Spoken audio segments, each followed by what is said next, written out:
All right, and Haley, thank you.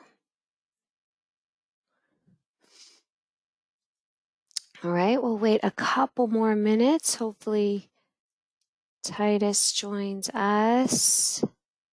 I'm going to check and make sure he's not having trouble.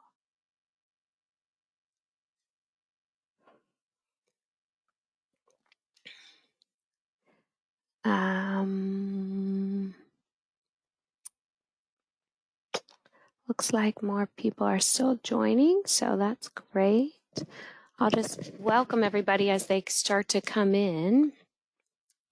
My name is Jen Connor Godby, and I am a licensed clinical social worker, and I'm really excited to talk to you about these changes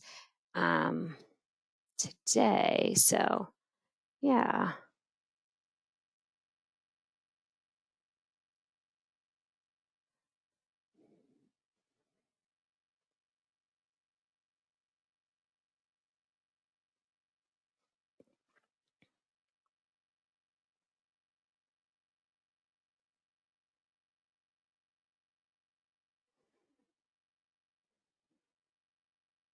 All right, we'll wait one more minute.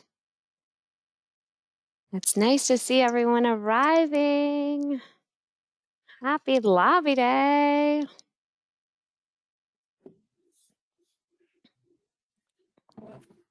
There's Kay.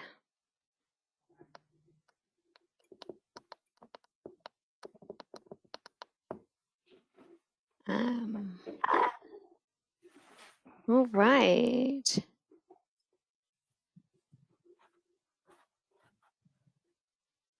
Okay, maybe you can reach out to Titus. I don't see him yet, but I'm going to go ahead and start. Okay. And then hopefully he'll join. So, welcome everybody. Hopefully you've been enjoying your participation in learning a lot and in Lobby Day so far today.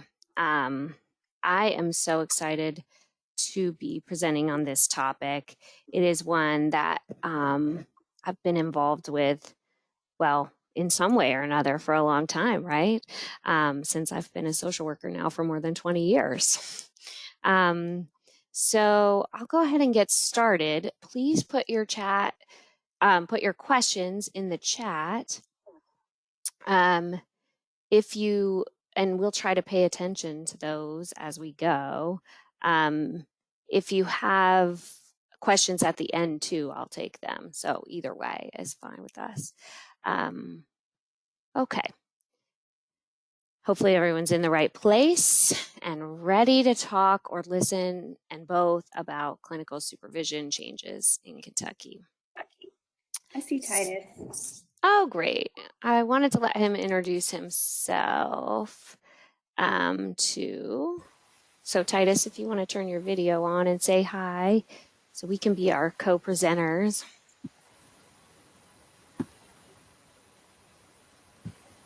While he's doing that, I didn't tell you very much about myself except that I'm a social worker. So I am an Lcsw. I'm currently in my 8th year at working at UK in the Department of Psychiatry, and my probably 13th year of being with Kentucky Society for Clinical Social Work. And currently I'm serving in the role of past president and board member. And so we have been tracking the clinical supervision changes over the past 3 or 4 years as a society. And we currently have a committee working on providing the training that will be required. Okay. So Titus, when you get on, I'll let you say something. Excuse me, just a moment. Nope. Okay. So, brief history. 1975, the Kentucky Board of Social Work was initially established. So that was when a group from the Clinical Society worked to try to get parity with other professions. So they wanted to be able to charge, and just like psychologists for their services and get billed insurance. So that was the first way we started developing these regulations around what clinical supervision would mean. And then, luckily for us, they set the stage and made the standards pretty high, so that we would eventually now be kind of the standard for the United States. For example, the VA looks to Kentucky for clinical supervision guidelines. That's how it got started. And then we added a couple of definitions in terms of what that educational process means. So it's basically a partnership, right? I just wanted to ground you in that idea of this is what supervision means. Excuse me, just a second.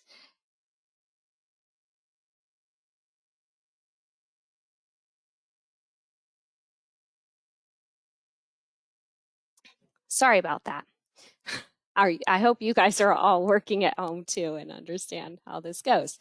Okay, so Titus said, can you all see me? We can't see you, Titus, so hopefully you can get your video and audio on soon. I can see him, Jen. Okay. But I can't. Okay. So I just had it on the view of look who's talking. So Titus, when you, let's see. There you go. I can see you now. Do you want to go ahead and introduce yourself before I go on? Okay, go ahead.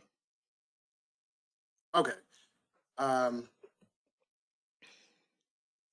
My name is Titus. I am a MSW student at UK. I'm in my last semester. I'm doing my year-long internship at Kentucky Society for Clinical Social Work. Jen Godby is my supervisor. And yeah, it's just been a great experience. So I'm glad everybody's here.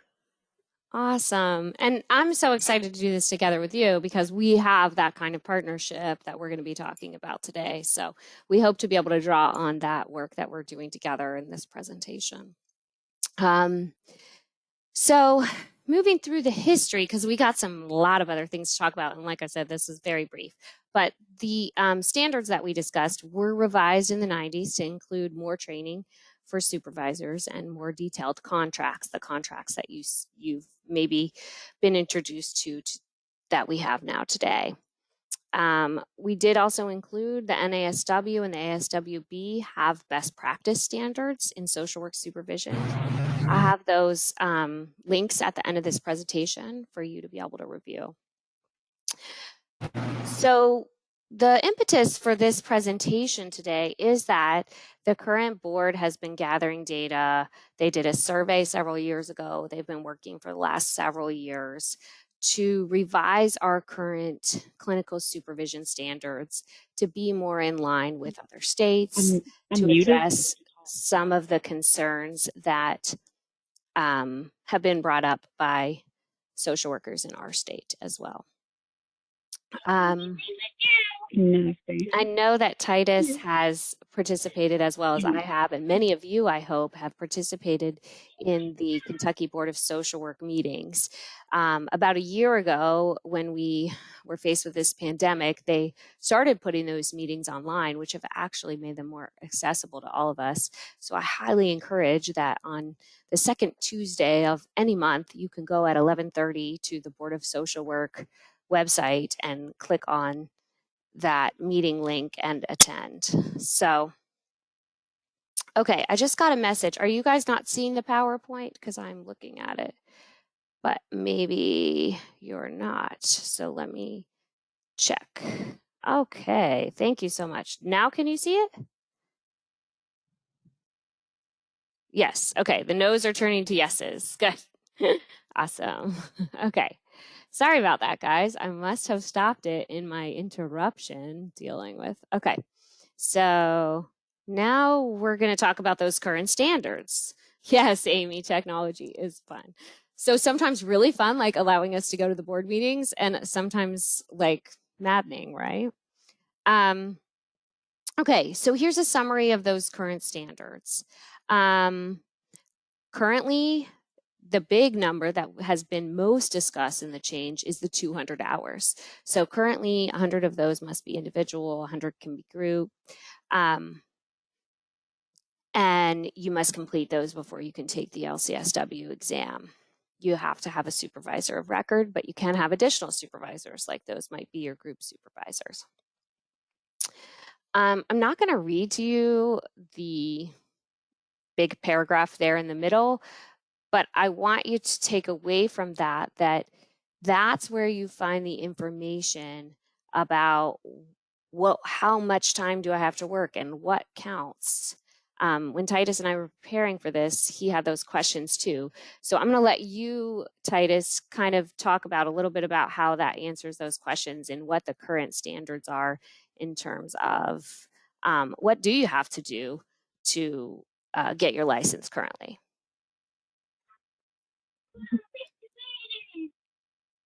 Oh, someone else's. Okay. Do you want to go with that, Titus? Can you unmute? I was just going to let you summarize that. There you go. Yeah, can you hear me? Yeah. Yeah, in order to get your LCSW, you have to have at least 2 full years of clinical supervision, at least 30 hours per week, or 3 years of a part-time consisting of at least 20 hours per week. Sometimes it might take people a little bit over the 2 years, but it has to be at least 2 years for you to be able to take your licensing exam.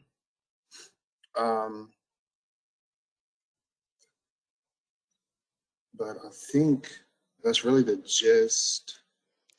Yeah, some people do have questions of like what counts for those hours per week. So that's why I included those 5 things, the qualifying experience, right? So for example, case management doesn't count, or just talking to clients or spending time with them, driving, for example. It has to be related specifically to the accurate diagnosis of the problem. It can be documentation of those things, but has to be related to developing a treatment plan, the skills that you're using in the therapeutic process, the ethical issues that come up, and your developmental use of professional self. So anything related to diagnosis, assessment, treatment, or termination, and the ethics and the issues around improving your own skills is qualifying experience. However, sometimes that is confusing. So taking questions in the chat, if anybody has questions about these current standards or what is qualifying experience, because that part will not be changing, the qualifying experience. Okay, everyone's crystal clear on that. Awesome, Titus, good job. All right, we'll move on to the next slide. So I wanted to be clear about what is social work and what isn't before we talk about, let's see, the changes. Okay. So Taylor, yes, the hours will be changing. We will be getting to that. How do you document to make that clear? Casey, maybe let me know a little bit more about your question. I'll come back to it. What qualifies as versus clinical and what doesn't. Right. So you document that in terms of your contract, first of all, your job description, and then also your notes, your clinical notes and documentation on what you do with patients. Hopefully that answers that questions. You will be able to get a copy of the PowerPoint and okay, so types and roles and positions MSW hold when gathering their hours. So after you get your MSW, of course, you will want to take the initial exam and get your CSW. And then you will be able to, seek positions. Usually under supervision, you can hold the same kind of positions that LCSW holds. So you can be a clinician in lots of entry-level places where you would be able to do assessment, diagnosis, treatment. And yeah, certainly other social workers can chime in and put in the chat examples of more specific roles and positions for Caitlin, because that's a really good question. Okay, and do you submit when? Yes, you submit your hours when you're applying for the LCSW. Your supervisor does need to be an LCSW. So in the state of Kentucky, psychologists, psychiatrists, other professionals, while they may be licensed and credentialed, do not count for your clinical supervision hours. Good. Okay, we'll come back to the chat for more questions. I want to talk a little bit about this slide. The practice of social work is these things. So this gives you more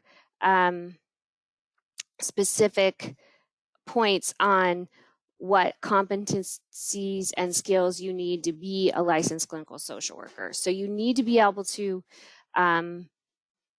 facilitate individual, couples, family, and group psychotherapies. You need to be able to know what are the recognized treatment modalities, the evidence-based treatment modalities for the patients that you're treating in your job. And you need to know how to establish a therapeutic relationship, assessment and diagnosis, treatment planning. How do you evaluate progress and know when you should be finished? That's a really important skill as well. Sometimes we put a lot of emphasis on starting, but not as much on finishing. And this is a face-to-face contact. So when we talked about qualifying experience, that does need to be face-to-face with the client contact part, and it can include telehealth based on recent amendments to the KRS. Okay. Titus, anything else you wanted to say about this slide?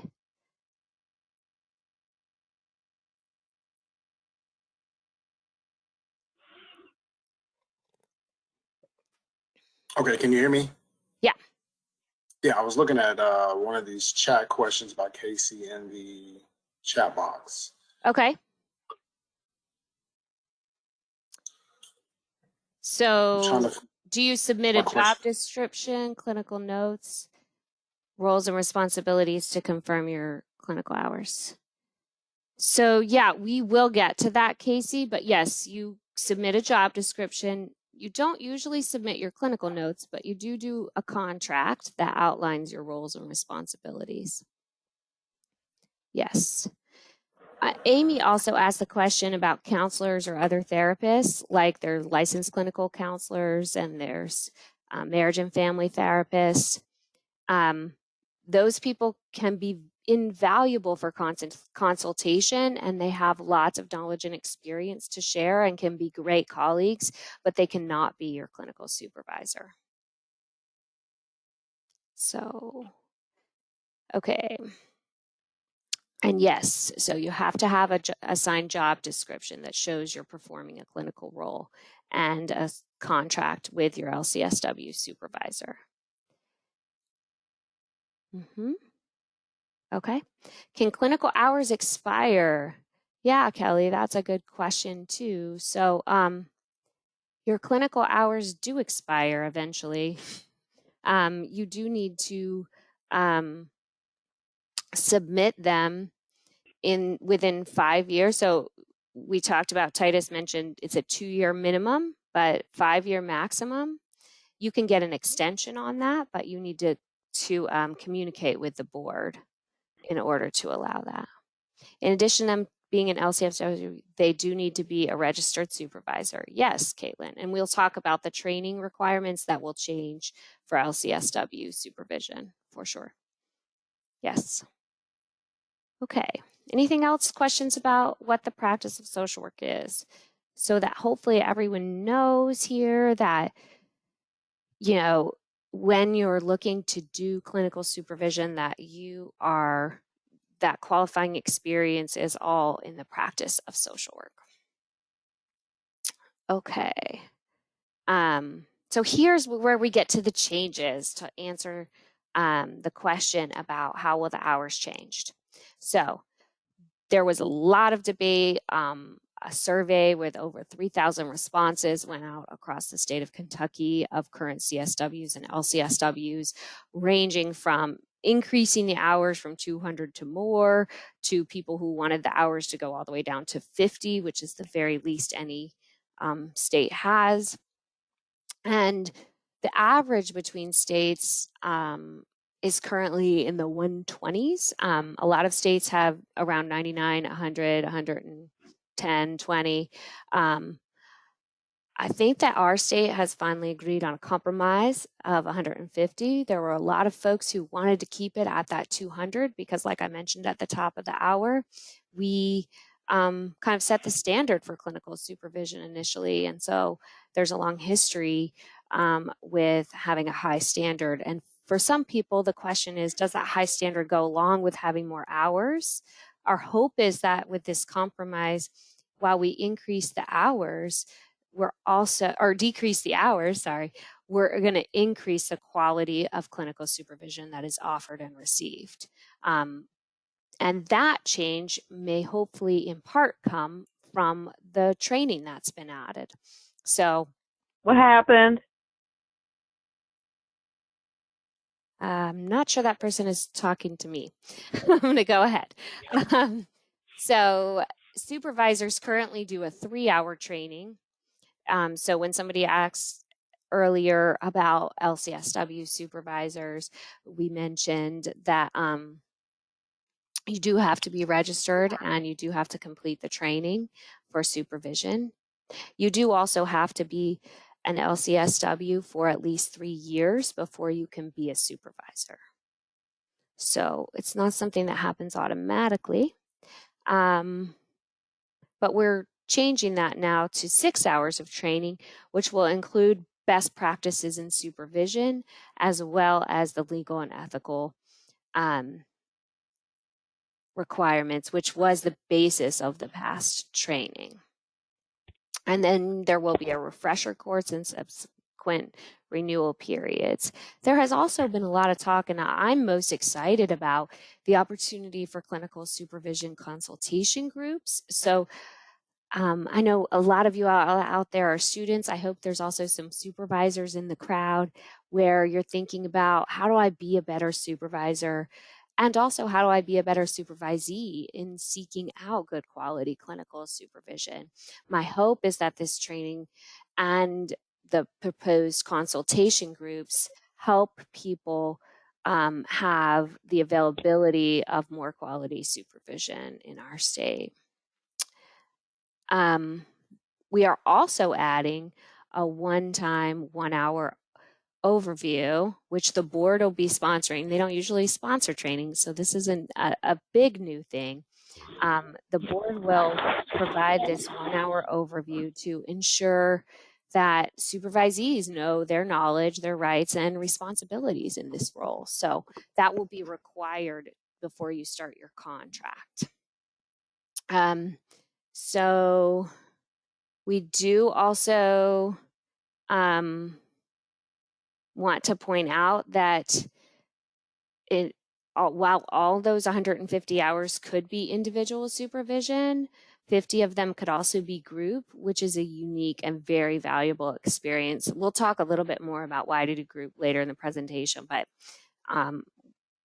we highly recommend it. The 2-year minimum has not changed.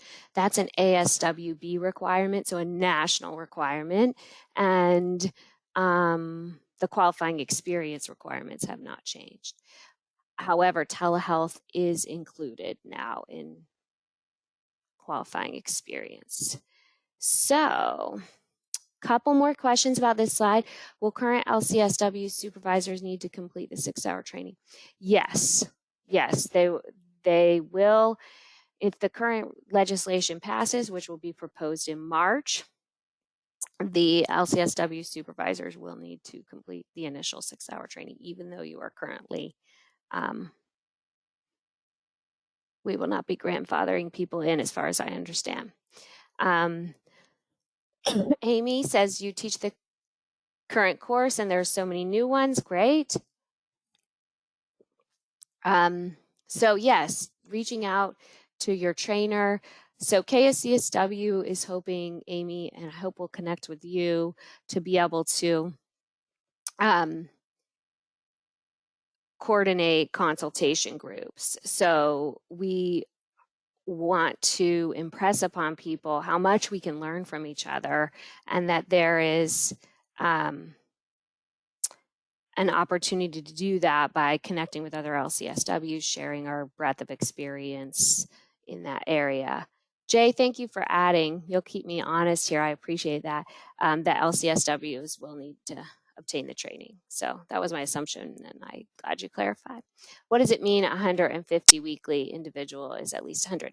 Okay, so 150 hours means that you meet weekly. So for 2 years at least. The idea being that there's 52 weeks in a year, but we all know that people get sick or go on vacation or have a week off here and there.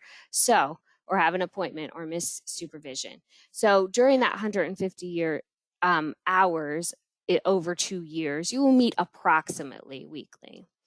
Like I said, only 100 of those hours need to be individual, face-to-face with your supervisor. In the proposed regs, they tell you how many of those can be telehealth and how many of those will be face-to-face. But it does need to be one or the other. And I think most of them are going to be allowed to be telehealth. And Jay can correct me if I'm wrong about that too. So hopefully that answers the question about that. The idea is that you meet weekly. The groups can supplement that, so that additional 50 hours can be group or individual. Let's see. Thanks, Amy. Let's see. Okay, Dora said thank you. Good. Hopefully that means it's clear. Titus, I'll turn that over to you. I know Titus has also been a participant in a lot of the Board of Social Work conversations, as many of us in the Clinical Society have. Any thoughts or anything you wanted to add about the changes, Titus, as you're thinking about getting your CSW in the next year and starting out this process? Oh, yeah, I've been attending several of the Kentucky Board of Social Work meetings. And they've been really helpful learning about the new rules and regulations that are coming about. And then also learning as a social worker, hearing certain cases and learning what not to do as a social worker. And basically being able to establish boundaries, that's a big thing, especially with your clients where you might have a dual relationship or whatever. So definitely attending the board meetings have been helpful. And I'm glad the supervision hours are decreasing. That as a person who's looking to become a LCSW in the future, that is very helpful. So yeah, I've learned a lot by attending the board meetings and just keeping up with the new changes for social workers. Awesome. Okay, a couple other comments in the chat. How do CSWs find supervision jobs to obtain LCSW? You mean supervisors, I guess, or maybe jobs. How do new CSWs find jobs that are looking to hire supervisees to obtain the LCSW? This may be a basic question. I'm still learning. That's okay, Blake. We're here to learn. That's awesome.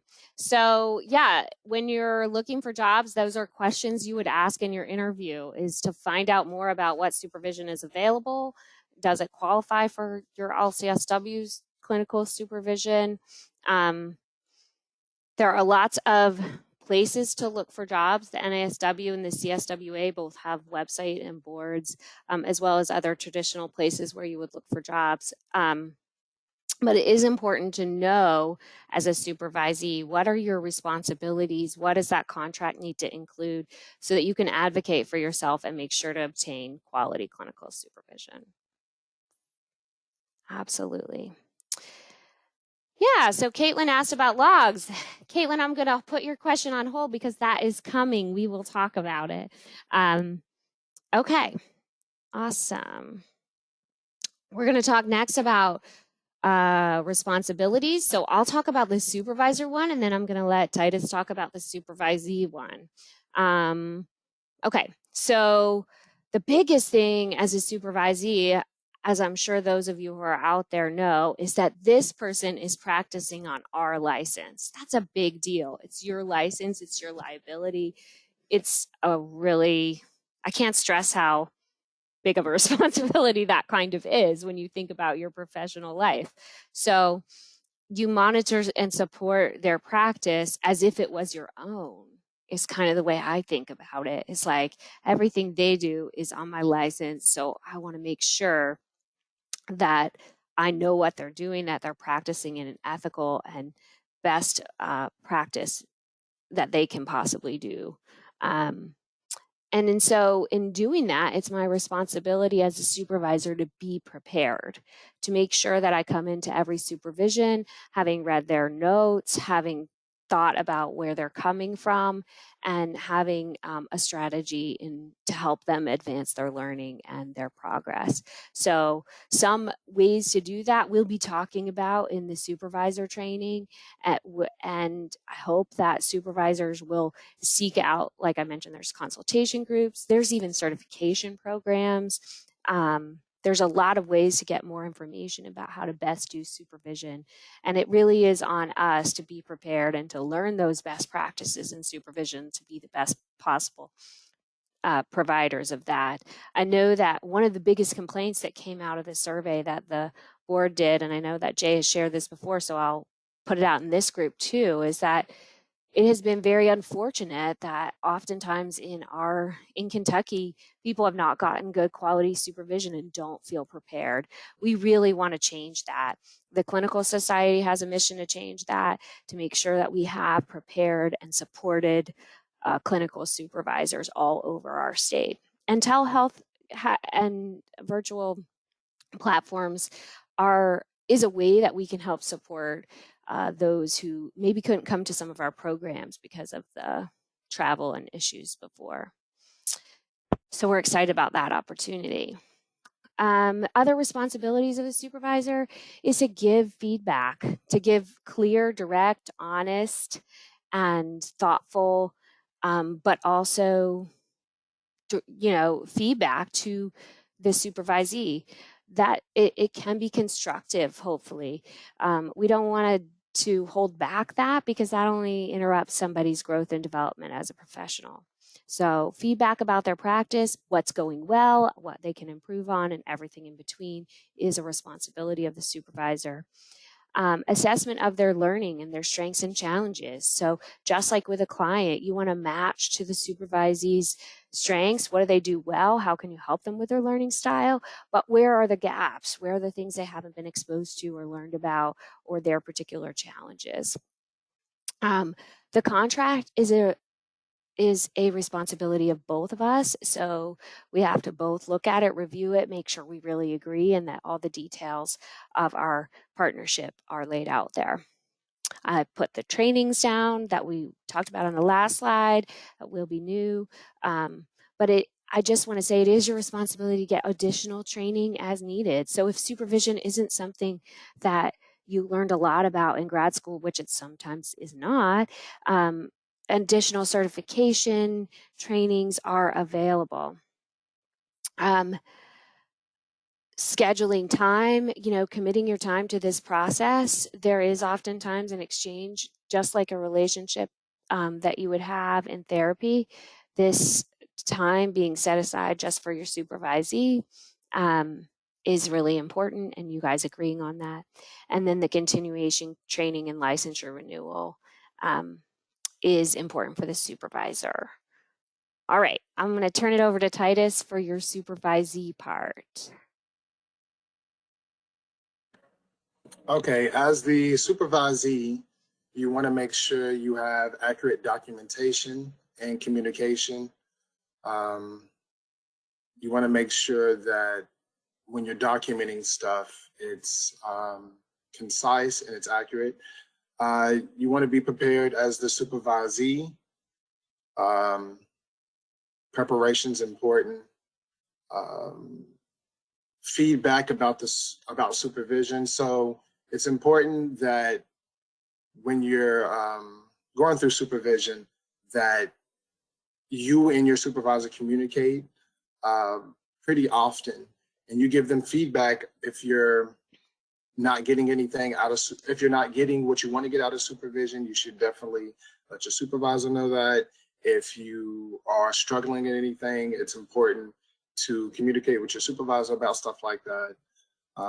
Implementation of learning objectives and goals. So you want to make sure the objectives and goals you have are actually are benefiting you and helping you with your whole clinical experience. So you'll be prepared once you finally end up getting your L. The contract between you and the supervisor, you want to make sure that the contract is, you want to make sure that you're making the best out of the contract, and that the contract doesn't have stuff in there that you are basically not doing, or not or doesn't necessarily know how to do. You have 1 hour training on supervision by the board, additional training as needed. Training is always a big part of social work, as you can imagine. There's new trainings coming out, so you want to keep up with that type of stuff as the supervisee. Participating on time and communication with scheduling. So with your supervision, you want to make sure that you're always there on time. You want to make sure you all are meeting on days where you'll be available and your supervisor will be available, so you can make the best out of supervision. And then Lcsw license is current and continuing education requirements are fulfilled. That's kind of self-explanatory, but basically continuing your training and education as a supervisee so you can be prepared once you finish. Yeah. Awesome. Good job, Titus. Thank you. Yes, so a couple of clarifications in the chat. So the hours that you log for clinical supervision are the face-to-face hours with your clinical supervisor, the time you spend together. And then the client hours that you are doing, those will be logged however your job description and your agency requires you to do that. So the minimum requirements, though, are under that slide we go back to. So 30 hours a week for full-time or 20 for part-time. That's including documentation and preparation, but those client hours. So hopefully that answers the question. I also do have some resources for how to find out what the hour requirements are in other states. In the proposed reg, Jay just added the supervisees will perform evaluations. Yes. And supervisors will assess their supervisees, I think is what he means to say. So yeah, there will be an additional, thank you, Jay. I should have added that to this slide probably. Evaluations will also be required. So, and assessments. Awesome. Okay. Yes, you have to keep track of your CEUs, and when you go to the website, you have to log them in. You have to keep track of the date when you did it, and the provider, and that is your responsibility as a supervisee and a supervisor, for sure. Okay. So Titus and I put together a slide of our recommendations. So these were some things as we were discussing our mutual roles, what that we thought we would share with you all as a group that might help you be prepared. So no matter what your role, we want you to get informed. Hopefully today is a way of getting informed, but hopefully it's just a jumping off point where you will be able to search and find more information for yourself and get more training. You are responsible for your own professional development. So not to pick on that last chat person, but that's a really good question. Like, you know, thinking about in terms of after your education, there is a real shift from people kind of giving you that material in school to taking responsibility for seeking that out yourself. That shift that happens when you graduate and become a professional is sometimes takes a little bit getting used to. Yeah, I have to track all those things. They're not going to give me a transcript at the end. You'll have to hold on to those certificates, keep track of them in a file, whether that's digital or on paper. Yeah. And that's just one way you're responsible for your own professional development. The other thing we thought about and talked about is seeking out and getting training in evidence-based practices, whether that's around clinical supervision or clinical practice, assessment, all of those areas. The field is constantly changing. We are learning new things about how our brains work all the time. So it is your responsibility to stay up to date and learn best practices. Titus alluded to this earlier, but I think that it's an important point worth repeating is make sure you're getting the best out of your clinical supervision. We as supervisors are not mind readers. We are oftentimes not going to know if there's a gap in your knowledge that we haven't talked about. So seek out answers to questions. There's lots of resources. Your supervisor might be able to send you to a training or recommend a book or invite you to participate in a consultation where you could get more information. So the other thing we wanted to emphasize is that we are so glad that these proposed changes still include group supervision. That consultation with colleagues who are in other settings is invaluable. You have an opportunity to learn like 7 times or 6 times, however many people are in your group, just than what your experience is. It's like, oh, I just quadrupled my learning by being exposed to these other people and hearing their cases and discussing them and learning new interventions. So we have some outstanding group supervisors in Kentucky, and I highly recommend that you balance your group and individual supervision hours so that you don't miss out on that opportunity. Someone asked earlier about a log. You absolutely need to keep a log. There is not currently a form for it. I use an Excel file myself. When we were preparing for this talk, Titus, I showed him my literal just Excel log, because I'm still counting consultation hours for my EMDR certification. This is a lifelong process, folks. So keep your log, put the date, the time, how long you spent, and have your supervisor sign after every meeting. That way, you're not ever trying to hunt people down to document your hours, which is something that I know has been a real time suck for people at times, especially depending on what happens with their job. So I highly recommend keeping a signature log. Plan for additional specialty training. So when you finish your degree, you will have a basic foundation.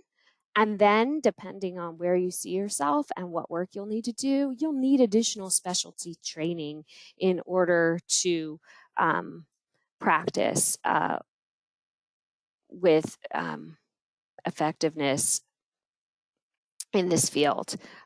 So kind of wrap your mind around it. That was one of the things when Titus and I were talking is like, oh, okay, this is not an endpoint. This lifelong learning thing is for real. You're constantly adding. I'm always got a book list on my nightstand of some awesome things that I've learned from other people. I'm always signed up for training, moving my education forward. I encourage all of you, both supervisees and supervisors, to do that. Make sure you understand your roles and responsibilities. So supervisor can mean something different in lots of different contexts. You will probably have an administrative supervisor in your position where your job is that may or may not be the same thing as a clinical supervisor. Hopefully you also have a supportive supervisor, someone who's there kind of guiding you and teaching you. Maybe you also have a mentor or a consultant. Like we mentioned, that supervisor has to be an Lcsw, but maybe you also work with some great marriage and family therapists who can do some consultation and help you out with your learning, they can be great mentors and consultants while not your supervisor of record. There are differences in other states. You can only practice or supervise in a state where you are licensed. I know the CSWA, that's the Clinical Social Work Association, that's their national organization that CSW belongs to, is currently advocating on a national level to look at what are those possibilities for reciprocity now that telehealth is here. But even with telehealth, I have patients ask me this all the time. Well, I'm moving to Massachusetts, but please, I still want to meet with you. I can't. And so that's really important, kind of practicing within the scope of your license to remember that. I also want to highly recommend that you be prepared for your exams. You know, Titus and I also talks about what happens if you don't pass. Well, you have to take it again, and it costs money, and you probably don't want to do that. But the ASWB does have some great resources, some practice tests you can do, organized in study groups, and be ready for it. And I think that your graduate education will then have prepared you for that experience. So Titus, any comments on our recommendations while I look at the chat for the questions? Really the only recommendation I have is if once you start preparing for your exams, if you do come across something difficult that you're having a hard time figuring out the answer to, make sure you go to your supervisor and use them as a resource, because they can be a really good resource for studying and answering questions that you might not understand. And we did look up the price of the exam. I think it was like $260. So yeah. Right. Okay, a couple other questions. So can you begin working on getting your CEUs prior to getting your CSW? Yes, you can get them, but they won't count. So yeah, they start counting once you get your CSW. But I have found, especially now that we're online, but even before that, at the Clinical Society as a member, you get 12 CEUs a year for free, plus our workshops and our conference at a discount. NASW has a similar thing, the School Social Work Association. So become a member of an association. That will help you with your CE requirements. Also, there are lots of opportunities for getting CEs in the community through the colleges and universities, as well as nonprofits and other groups. So yeah, that's a good question. A clinical social work which is not in a traditional counseling session setup. I'm not quite sure what that means, Kelly. EMDR is my favorite too, but yeah, maybe you can type in the chat a little more what you mean by that. I don't have any particular study books for CSW. It's been a minute, so whatever I used probably then is outdated, but it looks like Amy has a suggestion in the chat, so thank you, Amy. Yes, okay, so awesome. Kay also put in our link, so hopefully you can join KSCSW and get that information. Here's some resources and references I wanted to talk about. Okay, Kelly said it can be helpful to ask in interviews what training and yes, and CEs the employers provide, right? So for example, multiple employers often provide their own training, and you want to find out what kind of training they offer, and do they give you time to do that? Okay, so here's a great book on clinical social work practice that has a whole chapter on supervision. I mentioned the Clinical Social Work Association is a umbrella organization for ours that has links to clinical associations in other states. So for example, if you're moving, that would be a great way to get connected in another state. I put socialworkers.org. They have a great references about understanding licensing across states. the Smith link is a supervisor certification. So I thought this program looked outstanding. There is so much education that we could do and offer around supervision. I put the Board of Social Work link. Hopefully, like I mentioned, you all will attend those meetings. It's been an awesome opportunity. I've been in person, but it's so much easier to go online. Either is available, though, probably once COVID's resolved. I'm going to go ahead and click on this map for the person who asked about reciprocity between states. But before I do, and you're still looking at this page, the ASWB has great exam preparation materials and questions and answers about all of that LCSW stuff. And then our website is at the bottom too. So let me click on that map and see what questions.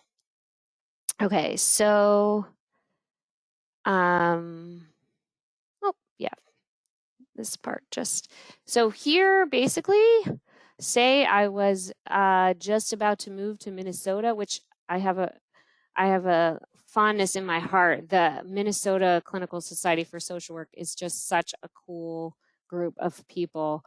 But as you see, like their requirements are here. So they still have the 200 hours, which we have now, but are going away from if the proposed legislation passes.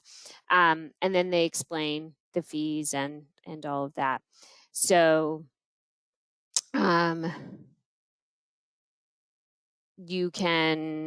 have a different level too. So there's a licensed independent clinical social worker or a licensed independent social worker, which doesn't include the clinical part. And then this is like our LS or our CSW. So hopefully that that clarified that question. I'm going to look through the chats for a few more questions while we have 10 minutes left. Also, just pointing out, we do have a list of trainings, and I will go ahead and share,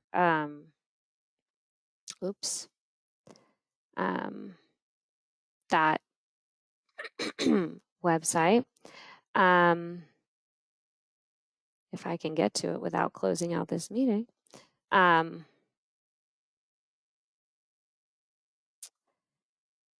Yes, so here's our website. We have some trainings and events listed. Lobby days, first and foremost, that's where we are. But then you'll see we do have lots of things going on.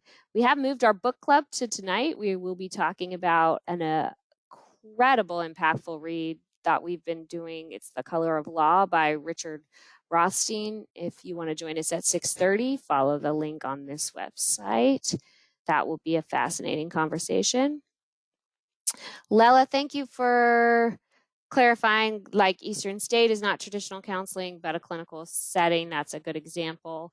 Inpatient settings. Residential is another example where I got most of my clinical training. Lakin has also added that you can buy the practice exams from ASWB. I agree. I took practice exams. I think that's a great option.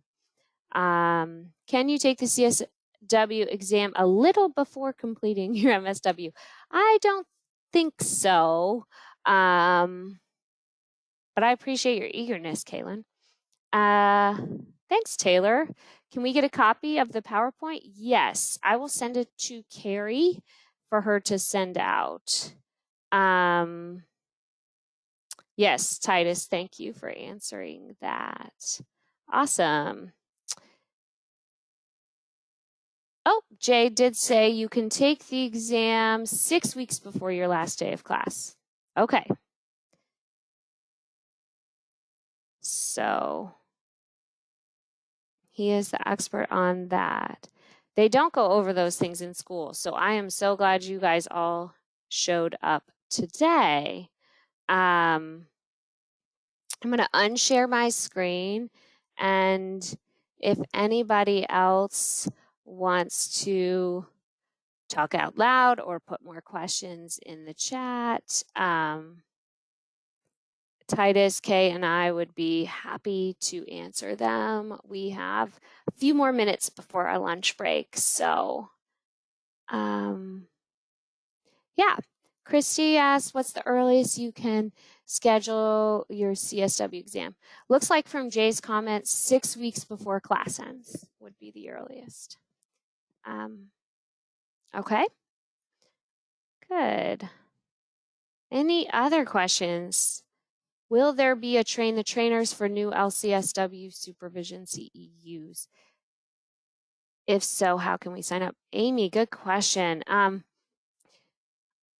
I don't know of a train the trainers. I know at KSCSW we have been working on trying to put together a proposed 6-hour training that meets these criteria. And then, yeah, we would certainly be happy to partner with you around kind of getting consistent training out there. The board hasn't put anything else out that I know of in terms of getting that training. Yes. So Amy, my email is at the end of the slide, so I'm going to share that.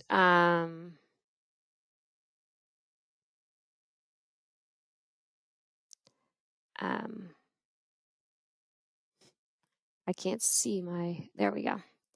Yeah, so hopefully this was enlightening. That's why I put that.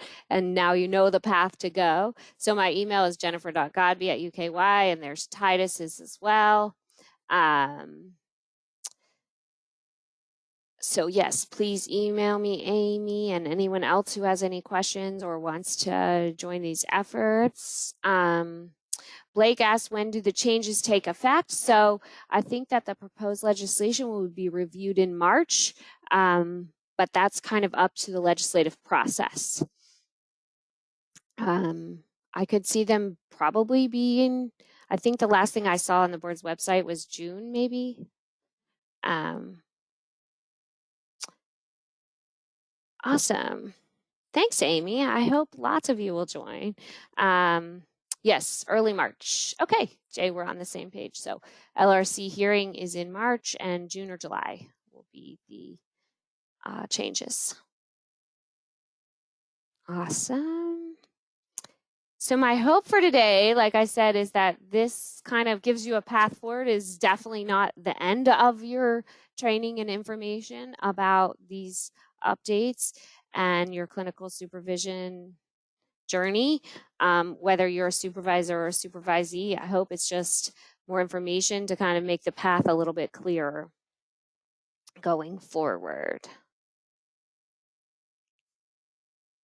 Titus, did you have anything else, or did anyone else have any other questions? We have 4 whole minutes. Yeah, I just wanted to say, if anybody gets a chance, definitely sign up for the society. There's a lot of great trainings that they do in CEU opportunities. And then there's also a lot of great presenters from all around, different social workers and psychologists. So if you get a chance, come on the website and sign up. Awesome. That's yes, all. And we do have a student rate. So sign up while you're still a student. It's real cheap comparatively, right? Okay, Jen, Amy, we can get with you all about the possibility of doing informational about changes. Yes, thanks, Jay. I will definitely email you about that.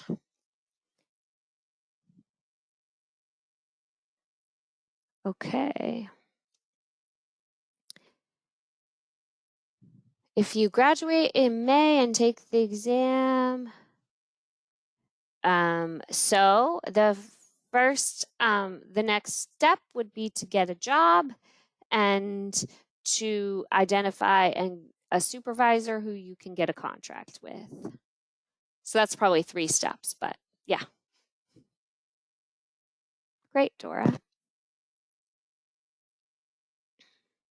Awesome. Well, I appreciate you guys' gratitude, and I'm very grateful for this opportunity this morning. I love being a part of Lobby Day. This is probably my 8th or 9th lobby day. It's obviously a big first doing it all this way, and I miss seeing everyone in the rotunda. But I'm glad we still persevered, which is what we do as social workers. We keep going, we support each other, we figure it out. So that's what we did today. Hey, Jen. Yeah. How can people get access to the PowerPoint?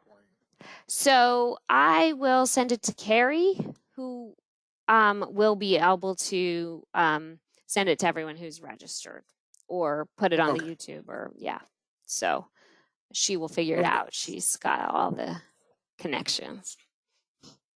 Yeah. What is the link back to the main session? Okay, I'll post that in the chat.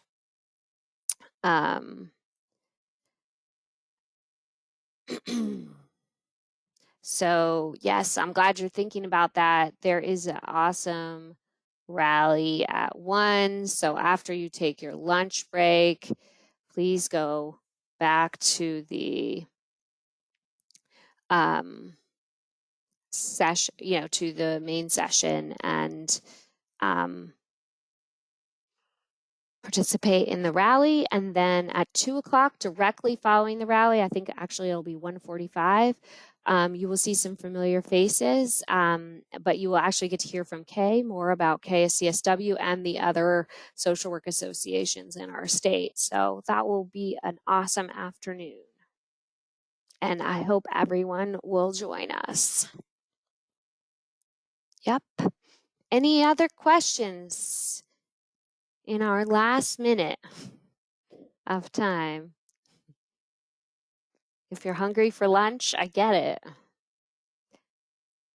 We will let you head. All right.